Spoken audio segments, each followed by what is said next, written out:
The only thing I had left to do was convince the rest of the world that I was a real country. I needed international recognition. So, hello. Very exciting news this morning. I got a letter, which is exciting enough anyway, but this letter was from the UN. Basically, they're saying, would you like to come in and discuss your application to join? I was deeply excited. All I had to do now was make the arrangements for announcing my country to the world once I'd been accepted. I've just met a man who's going to rent me Leicester Square. I didn't even know you could rent Leicester Square, and that's when I'll walk out after my amazing meeting with the UN, and that's when I'll say, ladies and gentlemen, we have a country.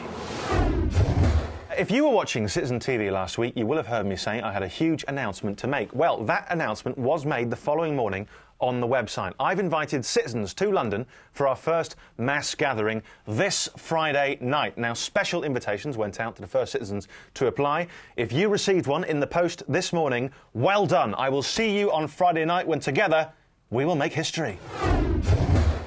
I gathered everything I needed to convince the UN and to prove to the world I was a proper country. National debt, every country needs one. Citizens, very important. In fact, the only thing missing was a name. But my citizens had been sending in loads of ideas.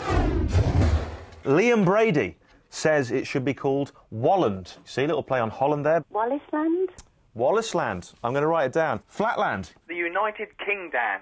The 9 out of 10 United... flats preferred it. The United Kingdom. I quite like lovely. You like lovely? Denmark, says Jeff.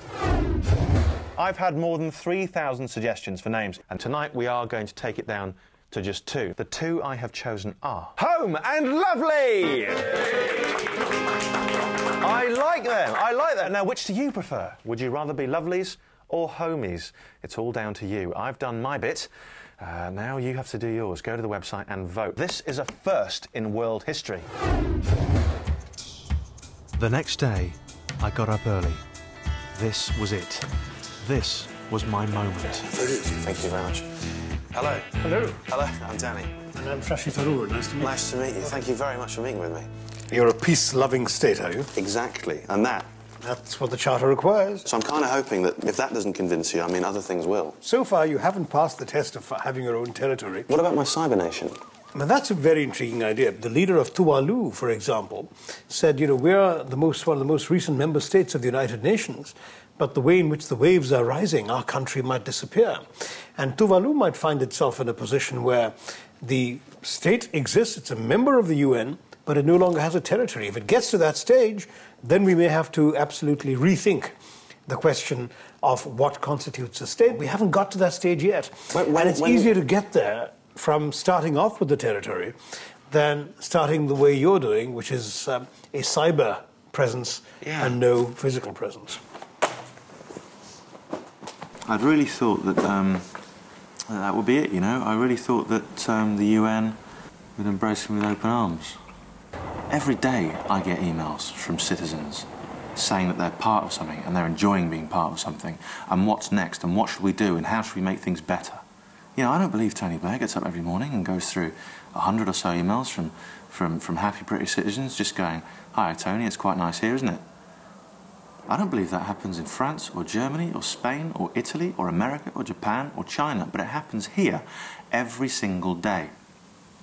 And that makes mine a pretty unique country. So Leicester Square is still on.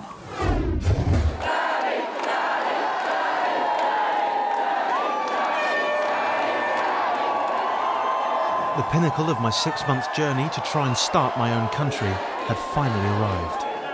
The only thing missing was a name. My people, we are lovely!